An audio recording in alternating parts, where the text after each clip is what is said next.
Welcome everybody to another episode of the Performance Strategies and Stumbles podcast with me, your host, Dan Howells. Today, we have a great guest in Phil Scott, who has a ton of experience, particularly in cricket, with the England national team. So without further ado, let's jump straight into the episode where we dig into the details with Phil about how he designs programs for batters in cricket. Phil, welcome to the podcast today. Thank you, Dan. Thank you very much for having me. So we're going to be delving into a bit of program design here within cricket, most specifically, I think, batters, hitters in nature. Is that correct? Yeah, let's go for that. Awesome. Okay, so I want to kick off with like your start point. You get your athlete. How do you think about program design for that point? Do you start in a general, global sense, broad sense, an athlete-focused sense? Like, where do you start your program design? I guess my mind goes to the sport, and my organised mind would probably start with some research and looking at what's out there, what information is out there, what's gone before me, what do we have on, I guess, putting a needs analysis together fundamentally. So there will be some stuff out there, and you might have to pick a little bit out of different sports. There's not a huge amount in cricket, for example. So you might have to go towards baseball. But in cricket specifically, how far do they run? How fast do they run? What are they expected to do? Obviously, it's a striking part of their game. Looking at the injuries, the instances of that, and what contributes to performance if there's anything official out there. So once you've got that needs analysis together, for me, that's my organised brain. But then also like to work back from purely looking at the movement and trying to understand and get into what they do and how it might feel. So I guess this is where if you're a coach, if you played the sport, you have that slightly deeper understanding and feel to the whatever you're putting together. And speaking to the athlete as well. There's, although it's not officially down in some kind of journal or whatever, it's speaking to the athlete. There's always some gems in there about the nuances and what it feels like, and that's probably something I've learned over the years to get more and more into. And then also the coaches as well. They see things differently. They see different things differently, and they understand the athlete themselves as well, what they may be missing, what could potentially contribute to their performance. So I try to go along the continuum of organised to chaotic in terms of officialness, and then piece that together. And if you haven't done it yourself, I think there's a real one of my things I would say to myself: you don't know till you felt it in almost any part of life, and particularly with sport. And if you haven't hit loads of balls on a bowling machine or a batting machine, and you go and do that, or you haven't stood in the field for 3 hours running around and sprinting, you don't understand what that feels like until you've done it. So I think having that appreciation is absolutely massive as well. If we go into that, then that needs analysis in a cricket sense. What is it that sort of the fundamentals that you have to ensure that your athletes are prepared to do? What are you anchoring to from that needs analysis most specifically? From a general point of view, I need them to be able to move quickly. So we need an element of sprinting. I need them to be able to move efficiently from a sprinting, and also that's where the technical batting coaches come in as well. I need them to accelerate and decelerate well. I need them to be able to produce force quickly. Again, specifically with a bat in hand, the time frames that they're striking, rotating is pretty small, and then I need them to be able to repeat that as well. So there seems to be an element of strength and power within that, but an element of repeatability and robustness. So we also know there's an underpinning of an aerobic capacity to be able to repeat that. So if we were to just anchor into the strength and power component there, do the coaches talk about wanting to have hard hit balls? The phrase we probably have is clear the boundaries. So I guess it doesn't really matter how it gets there, and some of the lads do hit it a lot harder than others, but the game's moved on and is moving on very quickly, and there's a lot of demand from the players to be playing all around the world in all these different franchises, and generally it's the short format. So that does involve striking, hitting, particularly, if you're able to clear the boundaries, you're going to score a lot of runs very quickly. That's your KPI fundamentally. So coaches, players, if you talk about clearing the ropes, you're gonna get there. How? I think we've probably seen so many different types of players now who use potentially different methods, techniques, that they're not boxed into one. And some guys just have a bludgeoning style, some have a more flowing style, and I guess understanding what that's probably goes back to what I said earlier, is how they feel, what they feel. And to be honest, some of them exercises that we might provide for them might be very similar, but your language might change as to how you talk around that. Cool. So getting into then, we know there's going to be an element of strength and power demand, like you say. Program design in the gym now will move away from the sort of speed, acceleration, change direction element. The ability to improve their capacity to hit and clear the ropes as such. What does program design look like in the gym? How do you construct that? Do you have key principles you adhere to as a practitioner? Do you have key ways that you operate and key ways that you structure program design? It'd be really cool to just sort of get into the weeds at the front end of that. Yeah. So direct me as I talk. But fundamentally, I'll start with strength. They need a good underpinning of strength. I mean, as we all know, as soon as your basics are cleared up by just hitting some good levels of strength. How I would I'd put that strength on a certain level in my mind, and then below that, what I've really gone towards recently with working particularly some very good physios around movement is the control. So I consider, if you think about it as though, that's how I'd explain it to a player, is if you want to have a big engine, that big strong engine, you're a Lamborghini. It doesn't matter how big and strong your engine is. If you don't tighten up those wheel nuts on the wheel, you're going to be wobbling all over the place. And something as simple as standing on one leg, doing some hip control, whatever it is, if you can't do that, you might be masking a lot of work. You're probably creating a bigger bandwidth of safety and masking that lack of control to a certain extent. But underpinning that control is massive for me. Then you can layer on your speed and power work.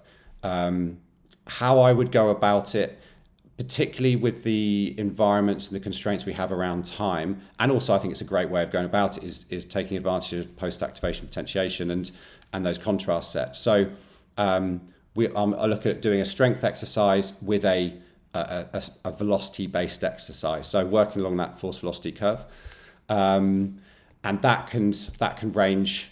If we do something traditional like 3 sets of 3 or 4 sets of 4 with a let's say a cable rotation or the golden rotational exercise, a med ball wall throw, and all the varieties of that.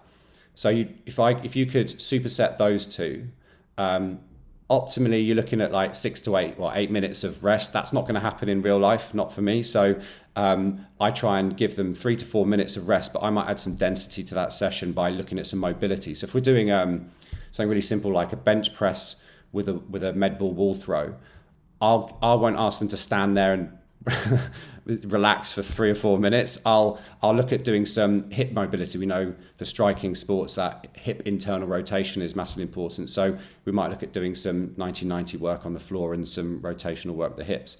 So they get there. Everything's efficient. I like efficiency. So it's dense, it's efficient, and they're distracted and from resting, just standing around, and they're getting something out of it as well. Nice. So does that? Am I right in guessing that maybe some of that control work becomes apparent in that between Absolutely. set rest period as well? I was going to ask you, would you sacrifice the chasing of strength development until you've got control, or is it a concurrent method? Everything for me generally goes concurrent. I think from a control strength, that introduction to power, or even if it's learning how to land, that's still that element of working towards how it might fit in later, and the coordination piece as well. So whether it's I wouldn't separate out. You might have a particular session where it's really important, but fundamentally, in my mind, ideally, we're doing an element of all from a young age. Yeah, nice. And developing that. And how long are your gym sessions? Sometimes, we assume it's a 60-minute session, but for baseball players, in my experiences, sometimes it was 20 minutes after a game, or sometimes it was between innings at times. So where are your opportunities to do strength or strength and power gym-based work? How long do they last?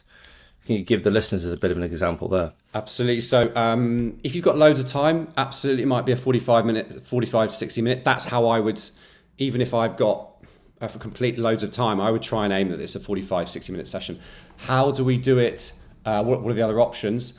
Pre-game. So, for example, I was on a tour recently with our England Lions team, who are like our next in line as such. We're developing. When we got towards our pre-game routine, I asked them to be in and out in 25 minutes max. I was like, I don't want you anymore. So that then we can manipulate the same program, volume manipulation, keep the intensity, keep the intent. And they maintain. You can still develop strength and power within that process because you're microdosing those moments. So that would be one option. Pre-game, if you look, we sometimes have games as an evening T20 match. So it might kick off at 6 o'clock. So if you work, I generally work back 6 hours from that. Anywhere between 3 to 6 hours is a priming session. So there again, a couple of sets of the main exercises that you're doing. You may reduce the volume and maintain the intensity. So that's your priming leading in.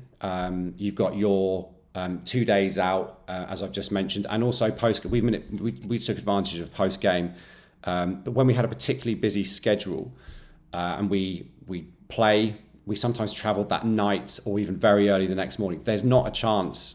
Literally from a facility point of view, or as soon as they get changed, showered, and they kind of on the come down from the game, so it becomes hard to get that in. So we had a period where we all probably got, of the playing squad, we probably got 8 to 10 of them in the gym straight after the game. Music's on, their adrenaline is off the charts anyway from the game, and you'd look at between normal sets sometimes once they were up and running, normal number of sets to reduce it to 2 or 3 sets and they get that in. So there's ways to manipulate that. I'm very comfortable with reducing the volume and having lots of micro dose moments throughout the week and getting it in that way. Digging into that detail on the management side of things, then how do you manage that with athletes? Is it that you're forecasting that this is an opportunity and you're saying we will be in the gym after this game, or is it that you're forecasting an opportunity and you're saying, hey guys, I want to put this on the radar, we might do some lifting after the game? How do you manage that with the athlete, and especially how does that interact with win-loss and mood as well? I think that's something I've developed in terms of I will probably talk about in the second half is being proactive with your communications. People don't like being surprised. No one does. No one wants to come up and go, by the way, you're in the gym. And I mean, we strength and conditioning coaches supposedly love the gym. But if someone came in now and said, Phil, you got to go to the gym, I'm like, I'm not really in the mood. Thank you very much. I'm not ready. And that's the same with players. Their job, they're out in the field, they're doing their official job. And although this isn't a massive part of how we can help them, the element of surprise doesn't really go down. So preparing ahead, and the further I prepare ahead, and if you have that repeat conversation, I found it so much easier. Within the detail of that, some players obviously love detail. So before the tour or the series starts, they want a day-to-day schedule of exactly what's going on, and you can then forecast that with them then and there. Some players will shudder at the idea of so much detail. So you might have those conversations, and they'll have their program obviously, but they want their program and they don't want to be told so much to do exactly when. So having that conversation over the coffee or on the bus, or when you're just having you're prepared for that conversation, but for them it looks relaxed and not so systematic. Yeah. Nice. I think the key thing I'm hearing there is the proactive element, and I'm looking forward to hearing maybe the stumbles around that, yeah. How you got to that point a little bit later. Let's go back to the program itself then, whether it's microdosed and spread out or not. What does that program look like from an exercises point of view? would somebody come in and see Phil's program throughout the year being very consistent? Are you looking for variety? And I guess one of the other things I'm really interested in, are you a whole body type of program orientated coach? In baseball, we definitely took our positional players through total body sessions because we didn't know when we were going to have an opportunity to lift them. And so we'd want to cover that off. So yeah, what do the programs look like, and how do you organize splits and sets of reps and things like that? Programs look, I would say traditional in terms of, I'd start with the power back, or even from the warm up, there'd be that ramp element, really simply, and then you get into some plyo work, some explosive work, unless you're going to contrast that immediately.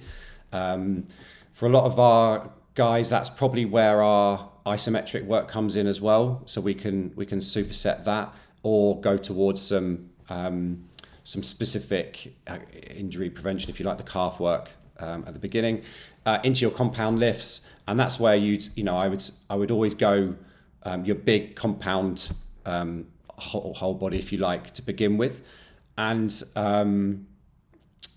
in terms of if we get into it, the derivatives of weightlifting, and I'm very comfortable with coaching that and getting people up to speed. If they have had a bad experience with it, if they just don't like it, if there is something particularly limiting, there's a whole heap of other things we can do as well. So I'm very happy to jump with weight, jump with the trap bar, jump with the bar, and give them some feedback through the VBTs and devices like that. So there's that intent. And then I absolutely would use, we have, like I hear in the NBA, there's a lot of tendon issues, and we have a bit of that as well. So we very happy to isolate a patella tendon on a leg extension or on iso holds. And I think it's absolutely needed. I think once you've got your global system primed, strengthened, integrated, then isolating is absolutely massive. Like our shoulders are huge for us. So it sounds like, correct me if I'm wrong here, for the listener's point of view, they're hearing that it's quite a vertically integrated program design. You're trying to ensure that there's a dose of most things on the force velocity curve in a session, and that you'll go from your preparation into your plyo, ballistic work, and into your compound. The only thing around that, once I've got a player up and comfortable and doing all those basics well, we'll have that as a session, your strength power session, and then a coordination session as well. So that's a really useful concept for me, because one, although you can get strong, I guess this probably links into, I probably anchor on something Chris Beardsley produced with his books, and he discussed about strength is specific. So strength is specific to the velocity you perform it at. And just because you can squat well, it doesn't mean you're going to end up sprinting a 9-second 100 meter. That's not the case at all. So you've got to get specific to the speeds that you're working at, but then also the positions. And this is that continuum of how specific do you go. But absolutely trying to find that level of transfer within an exercise. And there's some basic things that we can do, like the ability to switch your hips for running, for bowling, for throwing, for everything. For me, there's a whole variety of exercise that you can do, obviously within the gym, and I'm sure a lot of people have seen them. So I currently, probably when I start with a player, I deliberately separate that session for two reasons. One, for their awareness of what coordination is, and how it can link back to their sport, and secondly, it's a bit of you still have the intent, you still have a volume of work, but the what it takes out of you as such, it's not muscle damaging. It's not that big strength session. So they can use that on the day of a game, for example, and very close to a game, as a priming session and a coordination session. So they're comfortable that it's not your traditional gym session.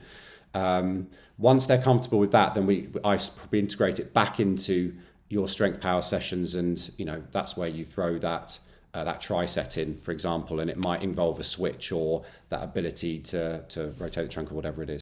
And then, so on that main strength and power session, do you have do you take a whole body approach, and do you have a certain number of sets that you like to check off in a standard like non-microdosed session?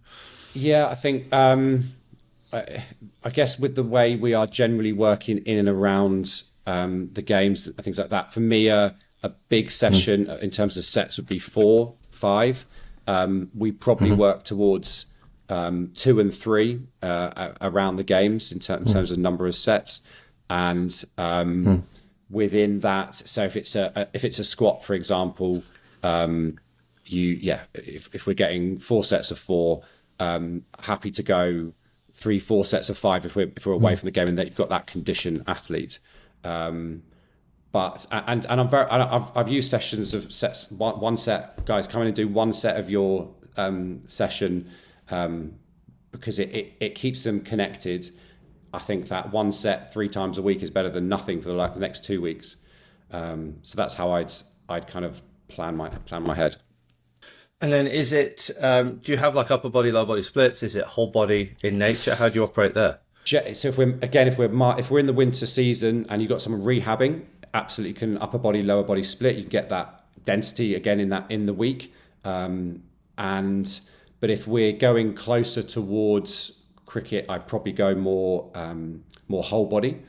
And you're looking at 3 times, if we're going right towards cricket, 2 or 3 times a week.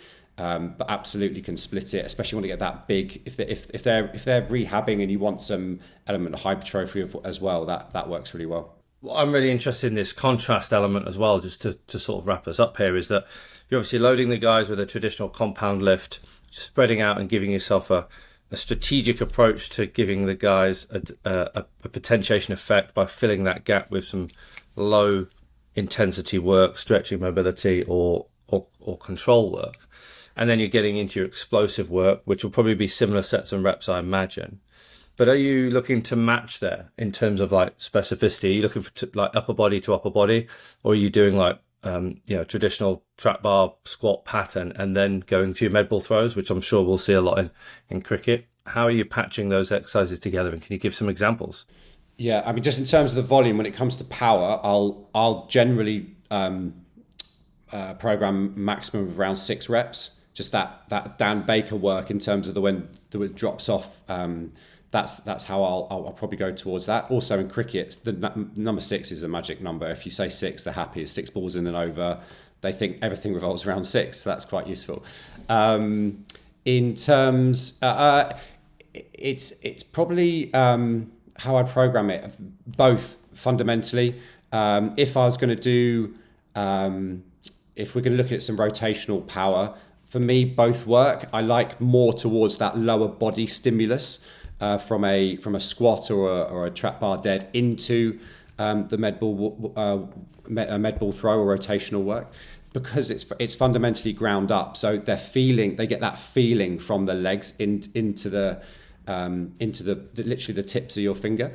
But if I'm going towards an upper body, I wouldn't be afraid to do it with the med ball, the rotational work, but it would probably be a more traditional clap press up, med ball throw from the floor, and it's still that the system's prime, but it's a bit more specific to that area. Whereas I feel like if you're going for the lower body stimulus, it transfers further. And so how important is lower body strength for you? You've anchored there to this ground up notion, which really resonates with me. It was the same in baseball. Is there a premium on lower body strength to facilitate good rotational outcomes? Yeah, massively, I think. I mean, yes. The simple answer is absolutely yes. And I think it's so important. I don't really know much more to say about it. It's got to be there. It's got to be there. And again, not afraid to go from that global trap bar dead or squat or split squat into isolating the hips with a hip thrust or and obviously again those hammies, quads, calves. Soleus I think is absolutely massive. Something probably relatively overlooked, and yeah, it has to be there. It has to be there. And as soon as you missed what we found is as soon as we miss some lower body or players have veered off it or the series have gone on and it's been hard to get work in, we've ended up having shoulder problems. So one of my favourite moments probably in my career was we took an athlete with a scapular stress fracture, and the first thing Jo Gibson did when she came in to help us was ask them to do a single leg squat. And that probably sums it up for me. Everything goes up the chain and starts from there. So yeah, that was I think I understood it. It was a massive kind of reinforcement for that lower body strength and power. Yeah, I think there's some reports of work in tennis where shoulder injuries were somewhat more prevalent in athletes that had tended to veer off and away and abstain from lower body work, because it was this preservation element, and that they're sort of like protecting themselves, but actually they're putting themselves at more risk than actually preparing them. I guess the last thing here is like grip strength. The guys have a heavy bat. Yeah. Are you doing any grip specific work? Yeah, it's not necessarily, in my mind, it's not necessarily I mean, we do the grip strength work.